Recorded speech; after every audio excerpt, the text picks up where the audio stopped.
You wake up every morning, you look in the mirror, and you whisper a prayer. You ask for strength, success, peace, and purpose. But tell me, what have you done to deserve them? You think God is some cosmic waiter, serving you blessings while you sit on your phone scrolling your life away. No, God doesn't answer weakness. He answers action. He answers fire. Prayer isn't about asking. It's about aligning. It's about declaring to the universe that you're ready to carry weight. When you pray, you're not supposed to beg. You're supposed to build. Prayer is not some soft ritual where you close your eyes and hope your problems vanish. Real prayer is a declaration of war against your old self. Every time you say, "God, help me," He's not going to hand you comfort. He's going to hand you challenges. You asked for strength, He gives you battles. You ask for growth, He gives you pain. You ask for wisdom, He gives you problems that require thinking. That's how He builds warriors. You don't become powerful through ease.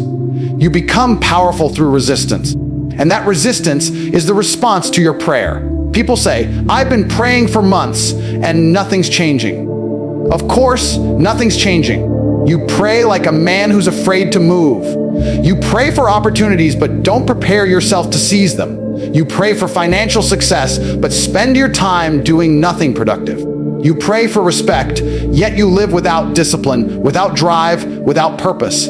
God listens to those who walk while they talk. If you're asking for something, your actions better show that you're serious about it. Otherwise, your prayer is noise. You want to understand prayer. It's not about folding your hands. It's about sharpening your mind. It's about becoming the kind of person who deserves what he asks for. You pray for strength, then act like a man training for war. You pray for peace, then remove the chaos you allow in your life. You pray for success, then outwork everyone who wants the same goal. Prayer is not the substitute for action. It's the ignition for it. When your prayer and your discipline align, you become unstoppable. Let me tell you something: God helps those who help themselves. That's not a cliche, it's divine truth. The weak wait for miracles. The strong become the miracle. Every man who's built something extraordinary didn't just pray and sit down. He prayed and stood up. He prayed and fought. He prayed and acted like his life depended on it. That's why he won. God doesn't give his best soldiers comfort. He gives them purpose. He gives them pressure. He gives them pain, because that's the forge. That's where divine men are made. If your prayer doesn't come with a plan, you're wasting breath.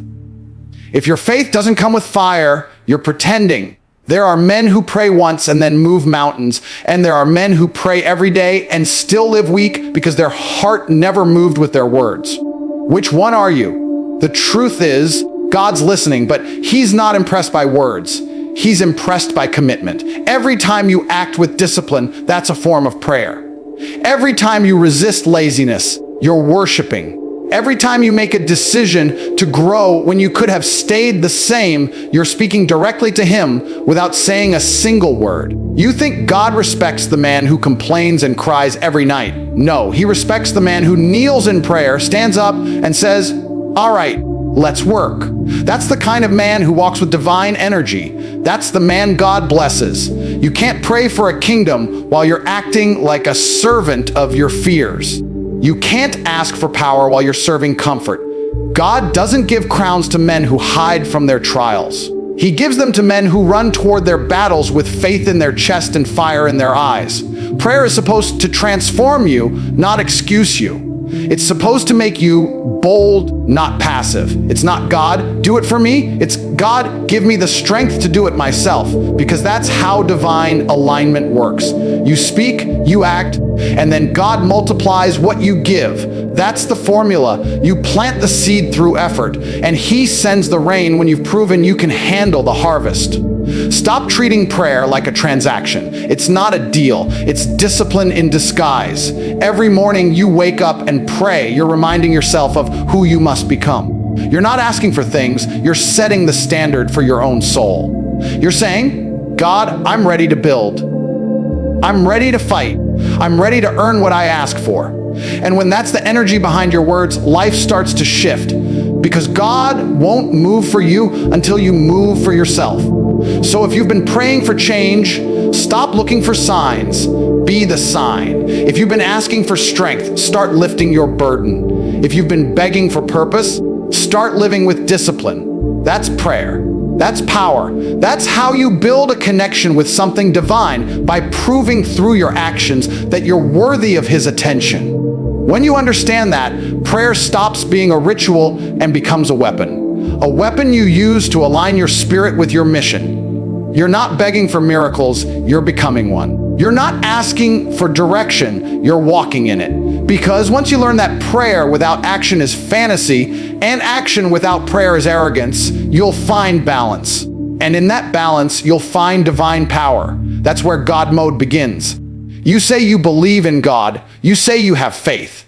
But let me ask you something, what's the point of believing if you don't have the discipline to live it? Faith without discipline is dead. It's empty noise, words that sound powerful but carry no action. You can pray every morning, repeat every verse, quote every line, but if your habits are weak, your faith is hollow. God doesn't bless men who just talk about faith. He blesses men who live it through order, control, and relentless structure. You can't call yourself a man of faith if you can't even control your own mind. Discipline is the physical form of faith. It's the bridge between your belief and your results. When you wake up before the sun, when you train while the world sleeps, when you grind in silence and stay consistent no matter how you feel, that's worship. That's respect. That's real faith. Because it means you trust the process even when the results haven't shown up yet. You trust the purpose even when it hurts. You keep going, not because it's easy, but because you believe that your sacrifice has meaning. That's discipline. That's what God respects. Most people say they believe in a higher power, but they live like slaves to their emotions. They'll pray for success, but the moment they feel tired, they quit. They'll pray for strength, but the moment life hits them, they break. They'll pray for purpose, but they can't even discipline themselves to stay focused for an hour. You can't claim faith while living in chaos. Faith is order. Faith is structure. Faith is control. When your life has discipline, it becomes a testimony that you're walking with divine energy. When it doesn't, it's proof that you're still ruled by weakness. Every time you hit snooze, you're telling God you're not ready. Every time you break your promise to yourself, you're saying you don't deserve what you asked for.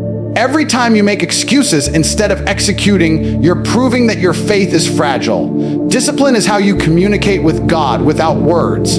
It's your way of saying, I'm ready. I trust you. I'm willing to work. That's a language stronger than any prayer because it's action, and action is divine. Let me tell you something real. God doesn't hand blessings to the lazy. He's not going to reward inconsistency. You can't fool Him with your words because He sees your patterns. He knows your habits. He knows when you're serious and when you're pretending. You can't lie to the divine. The truth of who you are is revealed in your discipline. If your faith is strong, if your actions will prove it. If your actions are weak, it means your belief is fake. Simple. Discipline isn't punishment, it's proof. Proof that you're worthy of what you've prayed for. Proof that you can carry the weight of blessings when they arrive. Everyone wants the reward, but few want the routine. Everyone wants to be chosen, but few want to prepare. Discipline is the filter that separates the talkers from the doers. And the truth is, God only works with doers. He only multiplies effort that's been proven through pain, sacrifice, and patience. You see, the man with discipline doesn't need to scream about his faith. He lives it quietly every day. He doesn't have to post about how spiritual he is. His energy speaks louder than words. His focus, his routine, his composure, they all tell a story of belief so deep it doesn't need validation. Discipline is not just about waking up early or hitting the gym. It's about mastering yourself. It's about saying no to weakness, no to distraction, no to the easy path. It's about respecting the gift of time and using it to become sharper, stronger, wiser. That's how you show God you're serious. People always say, God will handle it. But they forget that God already gave you the tools to handle it yourself. Your body, your mind, your time, these are blessings. What you do with them is your prayer in action. Every time you discipline yourself to do what's right instead of what's easy, you're using the power He gave you. Every time you resist temptation, you're proving that your faith is not just words, it's command. And let's be honest, most men don't have discipline because they fear discomfort. They want the results of faith without the work of it. But discipline is built in discomfort. You can't grow in peace. You can't become strong by avoiding the struggle. Discipline demands pain because pain is the teacher that refines your spirit. Every rep in the gym, every early morning, every moment you say no, when your emotions say yes, that's you building your connection with God through endurance. When you live with discipline, you stop being reactive. You stop chasing fleeting emotions and start building eternal purpose. You move with control. You become predictable in your consistency and unpredictable in your power. The world can't shake you because you're anchored. That's the power of a man who's disciplined. That's the evidence of faith. Because while others panic, he stays calm. While others procrastinate, he executes. While others wish, he works. So the next time you pray for something, remember this: God isn't checking how loud your voice is. He's checking how strong your habits are. You can pray for victory, but if you can't even discipline yourself through the battle, you'll never deserve the win. Discipline is what turns belief into results. It's what separates dreamers from achievers, talkers from doers, weak men from divine ones. Because when you have discipline, your life becomes the loudest form of worship there is. Pain is God's gym, and every single day you're invited to train there. Most people run from pain like it's a curse, but that's because they don't understand what it truly is. Pain is not punishment, it's preparation. It's the resistance you must lift to become powerful. You can't evolve in comfort. You can't grow when life is easy. The man who avoids pain avoids greatness. Every champion, every warrior, every leader you've ever admired was shaped by struggle. They didn't pray for an easier life. They trained for the strength to survive a harder one. When you feel pain, it's a signal. It's God whispering, you asked for power. Here's your training. And most people fail because they reject the lesson. They ask for growth but hide from discomfort. They want success without scars, wisdom without wounds, faith without fire. But God doesn't build soldiers in safety. He builds them in storms. He breaks them down to rebuild them stronger. Pain is not meant to destroy you. It's meant to reveal what's real inside you. Every tear, every setback, every betrayal, it's all part of your conditioning. It's divine training disguised as chaos. The weak man looks at pain and says, "Why me?" The strong man says, "Try me," because he knows that pain is the proof that he's alive, that he's still in the game. Pain is feedback from the universe that you're leveling up. If you're not feeling pain, you're not growing. It's that simple. Growth is uncomfortable because it's a process of becoming something greater than what you are. It means shedding old skin, breaking old patterns, and building a new identity. And that hurts, but it's supposed to. That's how transformation works. The gym of pain is where your spirit lifts weights that your body can't see. When you lose someone you love, when you fail after giving everything, when you hit rock bottom and still have to stand, that's your training ground. That's where God is shaping your strength. And you have two choices: break or build. Every time you choose to keep moving despite the pain, you build muscle. Not just physical muscle, mental, emotional, spiritual. Pain carves your character, sculpts your discipline, and strengthens your will. Most people waste their pain because they pity themselves instead of using it. They drown in emotion instead of converting it into energy. They focus on how much it hurts instead of what it's teaching them. But the truth is, every painful experience carries a hidden gift, a lesson, a level, a piece of wisdom that no comfort could ever give you. You can't buy strength, you earn it through suffering. The more pain you endure with purpose, the more unstoppable you become. Let's be real, everyone wants power, but no one wants the process. You want to be respected, you want to win, you want to rise, but the price is pain. That's the entry fee for greatness. The reason most men stay average is because they quit when it hurts. They run back to comfort the moment life tests them. But the divine truth is this: pain doesn't leave until it teaches you what it came to teach. So stop asking when it will end and start asking what it's trying to show you. Because the sooner you learn, the stronger you become. Think about the times you were at your lowest, when you had nothing, when everyone doubted you, when you were forced to stand alone. You thought it was the end, But that was actually the beginning. That was the moment you were being trained. Pain strips away everything unnecessary until only your true self remains. It burns away your weakness, your ego, your comfort. It leaves behind something pure resilience. And that's where real confidence comes from. Not from success, but from surviving pain and knowing you can face it again. When life hits you, when you fail, when people betray you, don't curse it. Thank it. Because that's God giving you the chance to build your armor. Every challenge is a set. Every heartbreak a rep, every setback another round in the gym of destiny. The more you train, the more divine strength you gain. And one day, you'll look back at your pain and realize it wasn't destroying you, it was sculpting you into someone unstoppable. Pain is sacred because it's the moment you're closest to truth. When you're comfortable, you're distracted. When you're in pain, you're real. You see who you are, what you believe, what you're willing to fight for. Pain exposes your weaknesses, but it also reveals your potential. It's the fire that forges your soul. And once you understand that, you stop fearing pain. You start using it. You turn it into power. So the next time you feel that burn, that heartbreak, that disappointment, don't run. Embrace it. Channel it. Say to yourself, this is my training. This is my gym. Because that's exactly what it is. Every day, life will hand you a new weight to lift, a challenge, a test, a hardship. And your job is to lift it, to face it head on with faith and discipline. Because every time you do, you're not just surviving, you're ascending. Pain is not the enemy. Comfort is. Comfort makes you soft. Pain makes you sharp. Pain reminds you that you still have more to give. It demands effort, humility, and growth. It's the divine resistance that keeps your spirit strong. That's why warriors embrace pain. They understand it's not there to break them, but to build them. Because in the end, pain is proof that God hasn't given up on you. It means He's still training you, still preparing you, still shaping you into the man you're meant to become. Silence, solitude, and self-mastery, that's where real power lies. The loudest man in the room is never the strongest. The strongest man is the one who can sit alone in silence and still be in control of himself.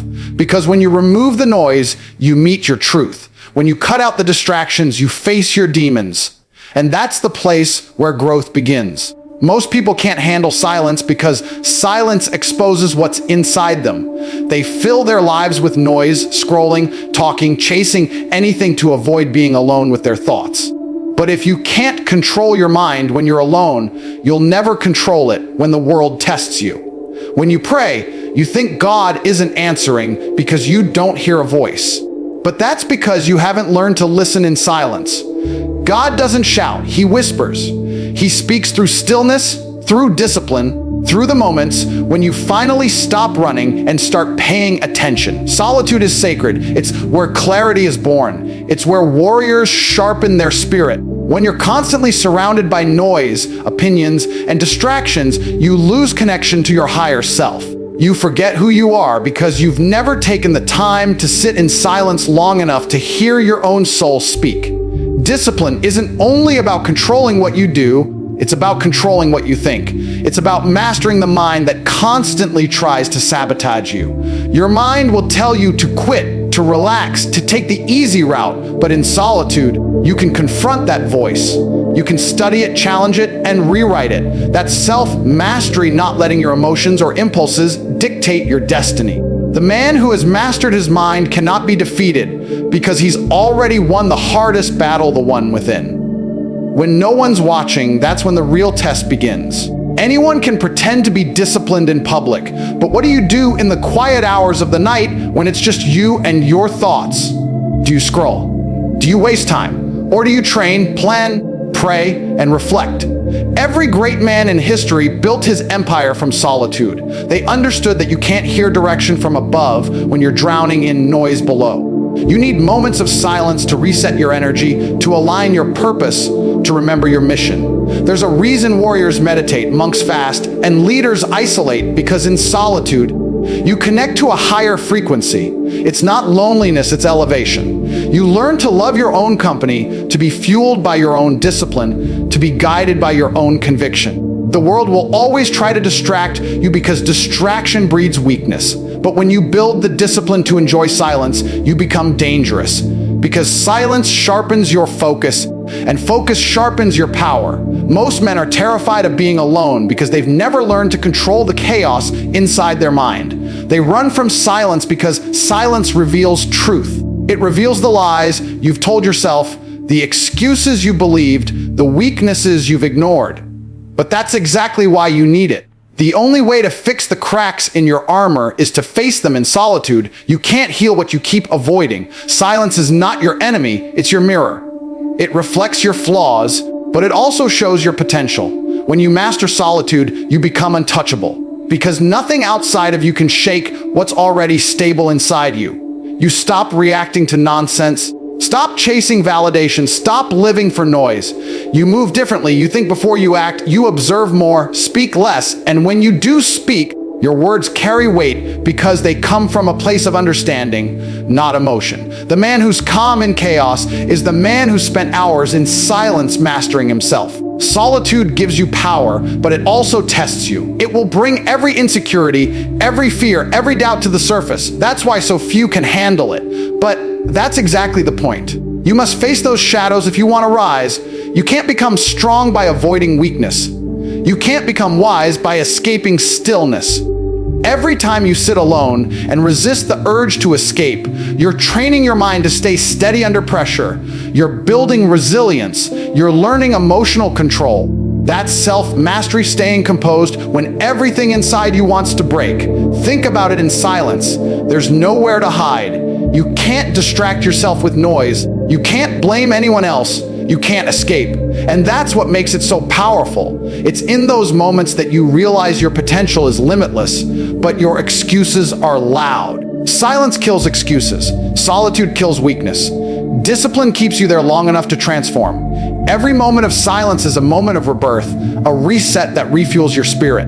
The world worships chaos. Everywhere you look, people are drowning in noise, notifications, opinions, entertainment. But you're supposed to be different. You're supposed to rise above that, to detach from noise and connect with purpose. Because once you've found peace in silence, no one can manipulate you. Once you've mastered solitude, no one can control you. Once you've disciplined your mind, no one can break you. So stop fearing silence. Seek it, sit in it, learn from it. Because when the world goes quiet, that's when you finally hear the truth. That's when you realize who you are, what you're capable of, and what you're meant to do. Silence is not emptiness, it's enlightenment. Solitude is not isolation, it's elevation. And when you use both to master yourself, you activate a level of power that no chaos, no noise, no person can ever take away from you. Power is earned through daily sacrifice.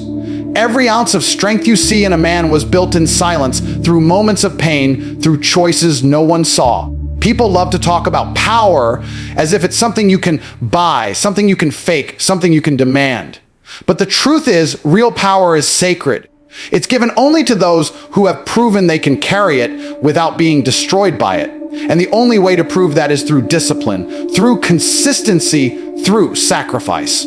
Every time you choose effort over ease, every time you choose growth over comfort, you're making an offering to the higher power that watches over you. You see, power doesn't come from luck. It doesn't come from prayers alone. It comes from what you're willing to give up for what you say you want. You want strength. Sacrifice laziness. You want success. Sacrifice comfort. You want respect. Sacrifice distraction. That's the price. You can't have everything and still expect to become powerful. Power demands payment. It costs time, energy, blood, sweat, and 1,000 lonely nights. The weak avoid that cost, the strong embrace it, because they know that every sacrifice is a seed planted in the soil of destiny. Most people fail not because they don't have goals, but because they're not willing to give up what holds them back. They want to change without losing their comfort. They want to rise without facing pain. But transformation demands trade. You have to give up who you are for who you can become. Power doesn't live in your dreams, it lives in your daily choices. It's built in the moments when no one is watching, when you could quit but don't, when you could rest but rise instead. Those are the moments when your spirit evolves. Every day, life is asking you one question: what are you willing to sacrifice for the man you want to be? Because the truth is, everyone wants to be powerful, but very few want to pay the price. Power means discipline when no one forces you. Power means restraint when temptation calls your name. Power means silence when your ego wants to scream. Power means doing the work even when you feel broken. And all of that comes through sacrifice. You can't have real power without losing something you love. That's how it's earned. The men who live with divine power have given up comfort to walk the path of purpose. They've given up excuses to live with integrity. They've given up instant gratification to build long-term strength. Every sacrifice they've made has forged their character into something unshakable. And that's what separates them from the average man. Because while the average man chases pleasure, the powerful man chases mastery. He knows pleasure fades, but mastery lasts forever. He understands that to build something eternal, he must give up everything temporary. You want to know why power feels divine? Because it mirrors the process of creation. God himself built everything through sacrifice. He created order out of chaos, structure out of nothingness. That same energy runs through you. Every time you choose to endure pain, to stay disciplined, to control yourself, you're aligning with that divine order. You're proving you deserve to hold power because you can respect its weight. The man who gains power without sacrifice becomes arrogant, reckless, lost. But the man who earns it through pain becomes grounded, calm, and unstoppable. Power isn't loud, it's quiet. It's in the way you walk, the way you speak, the way you handle challenges. It's the calm confidence that comes from knowing you've paid your dues. You've suffered. You've endured. You've earned the right to stand where others fall. That's the kind of power that can't be faked because it's written in your scars. Every scar is a receipt for the sacrifices you've made. Every battle you've fought in silence adds another layer of authority to your soul. That's why the most dangerous men are the ones who've suffered the most and never complained. Sacrifice teaches you control. It teaches you patience. It teaches you humility. The more you give up, the more you realize how little you truly need. And that's where power hides in simplicity, in focus, in knowing that you can strip away everything unnecessary and still stand firm. Because the man who needs less controls more. The man who can delay gratification commands the future. The man who can walk away from pleasure for purpose is untouchable. Every morning when you wake up, you have a choice of comfort or power. Most people choose comfort and then complain that they feel weak. But every powerful man you've ever admired has chosen power every single day. Even when it hurt, even when it cost him friends, relationships, peace, or sleep. Because he understood that power requires pain. Discipline is the altar and sacrifice is the offering. You give up parts of yourself every day to build a stronger version that can hold more, lead more, create more. You can't pray for greatness and still live small. You can't ask for strength and still hide from struggle. You can't seek divine favor and still serve your comfort zone. Every act of discipline, every hard choice, every hour of silence, every sacrifice, it's all a declaration that you're ready for more. That's how power works. It's not given, it's earned. You don't find it in noise, you forge it in solitude. You don't buy it, you bleed for it. You prove to life that you can be trusted with it because you've shown you can handle the weight. So remember, power isn't about controlling others. It's about controlling yourself. It's about mastering your impulses, your emotions, your energy. The man who can command himself commands the world. And that man is built through sacrifice, through repetition, through relentless dedication to something higher than comfort. Because power is divine and divinity only flows through the disciplined. It's not a gift. It's a responsibility. It's something you must earn every single day, with every decision, with every sacrifice, until it becomes who you are. Activate God mode, it's not a phrase, it's a transformation. It's the moment when you stop begging for blessings and start embodying them. When you stop asking for signs and start becoming one. When your mind, body, and spirit operate as one under divine will. That's God mode, not perfection, but alignment. It's when your discipline meets your faith and your actions match your prayers. You become the living proof that belief plus effort equals power.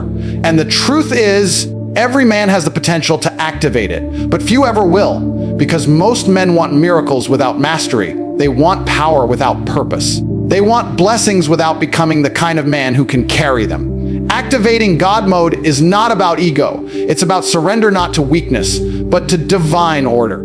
It's about realizing that every moment of pain, every moment of struggle, every ounce of discipline was never punishment. It was preparation. You were being trained for something higher. You were being refined, not ruined. But to activate God mode, you have to stop thinking like a victim and start moving like a warrior. Stop asking, why me? And start saying, try me. Because that's the mindset of a man who understands that everything he's been through was part of the design. When you operate in God mode, you stop reacting emotionally to life. You move with precision, calmness, and purpose. You understand that nothing is coincidence, everything is training. Every obstacle is instruction. Every failure is feedback. When you wake up disciplined, when you pray with intent, when you act with focus, you begin to notice something. Your world starts to align. The right people appear, the right opportunities open, the right strength rises inside you. That's not luck, that's divine synchronization. That's what happens when your energy matches your purpose. You can't activate God mode while living like a slave to comfort. Comfort dulls your spirit. It kills your edge. God mode demands sacrifice, and it demands faith. It requires you to trust the process even when it hurts, to believe in the mission even when it feels like you're losing, to move forward even when your emotions scream to stop. Because that's what faith really is, walking in discipline when your heart is uncertain. Every time you choose purpose over pleasure, you step closer to the divine. Every time you choose action over excuse, you elevate your vibration. And eventually, you stop hoping for strength and start becoming it. Most men live their lives waiting for something external to awaken them. A tragedy, a crisis, a moment of pain. But the truth is, God mode isn't activated by pain alone, it's activated by decision. The moment you decide that you will no longer live below your potential, that's the moment your old self starts to die. That's the death required for rebirth. You have to kill your weakness, your laziness, your excuses, your fears. Because the divine can't live inside a man who refuses to grow. God mode begins when you stop running from your responsibility and start walking toward your destiny. And make no mistake, when you enter that stake, the world feels it. People see it in your eyes, in the way you move, in the silence you carry. You stop needing to prove anything because your energy already speaks for you. You become a reflection of order in a world built on chaos. You live with intensity but without anxiety. You walk with confidence but without arrogance. Because you're not powered by pride, you're powered by purpose. You realize that your strength isn't just yours, it's borrowed from something divine, something eternal. And that's why you protect it through discipline. When you merge prayer and discipline, you step into a different frequency of life. You stop chasing results and start attracting them. You stop begging for peace and start creating it. Your actions become your testimony. Your energy becomes your message. Every decision you make either pulls you closer to divinity or pushes you back into mediocrity. And the reason most men never experience that transformation is because they think God mode is about control. It's not. It's about surrendering to structure, to purpose, to the divine flow that comes when you align your will with His. You can't reach that level if you still carry doubt. Doubt is poison to purpose. You can't reach it if you still give in to temptation. Temptation is the chain that keeps you trapped in average. God mode requires purity of intention and consistency of action. You can't fake it. You can't pretend to be aligned with purpose while living in chaos. The divine doesn't respond to talk, it responds to truth. So you have to live it. You have to breathe it. You have to let your discipline be your prayer and your results be your proof. When you live in that alignment, you stop fearing failure. You understand that even failure serves you because it teaches you. You stop chasing recognition because you realize purpose is the only validation that matters. You start viewing your life as a mission, not a moment. You become obsessed with order, progress, and purpose. You no longer live for feelings, you live for results. That's when you know you've tapped into something greater. Because everything you do starts carrying divine energy. Your words have weight. Your presence inspires others. You no longer speak about power, you radiate it. That's the secret the world hides. God mode isn't a gift for the chosen few. It's the natural state of any man who's mastered himself. The problem is, most never will. They'll keep praying for strength while running from the discipline it demands. They'll keep asking for purpose while distracting themselves from silence. They'll keep waiting for miracles while wasting every minute. But the man who understands the truth that God has already given him everything he needs inside that man becomes unstoppable, because he no longer waits for divine power to arrive. He becomes the vessel for it. When you reach that level, you move differently. You stop living for temporary highs and start building eternal impact. You stop depending on people's validation and start living from conviction. You stop seeking light because you realize you are light. That's God mode, when your life itself becomes the evidence of divine strength, divine order, and divine purpose. When everything you do reflects the power of the one who built you to rise. When you look at everything we've spoken about, prayer, pain, silence, sacrifice, and divine alignment, it all comes back to one truth: you were never meant to live an average life. You were designed for greatness, built for purpose, wired for war. But somewhere along the line, the world convinced you to shrink, to doubt, to live like you're powerless. That's the biggest lie ever sold. The moment you combine prayer with discipline, faith with execution, belief with effort, you unlock the divine power that was waiting inside you all along. Activating God mode isn't about becoming perfect. It's about becoming real. It's about living every day with awareness that your strength, your pain, your discipline, your patience, they're all instruments of something higher. It's about taking every failure as instruction, every test as training, and every victory as gratitude. You stop seeing God as distant, and you start seeing him within every moment of your grind. You realize that your discipline is your devotion, your focus is your faith, and your consistency is your calling. When you pray, you're not just speaking, you're aligning. When you act, you're not just moving, you're manifesting. When you endure, you're not just surviving, you're becoming the man God intended you to be.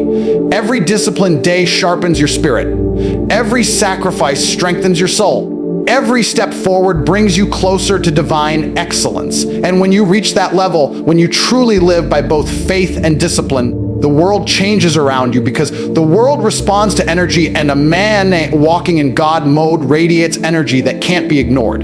So stop waiting for miracles and start becoming one. Stop hoping for power and start living with purpose. You already have the blueprint. Prayer gives you direction, discipline gives you execution, and together they awaken the divine within. The greatest version of you is already waiting, calm, powerful, unshakeable. All you have to do is step into him. That's the path, that's the mission, that's the calling. Activate God mode and live the life you were created for.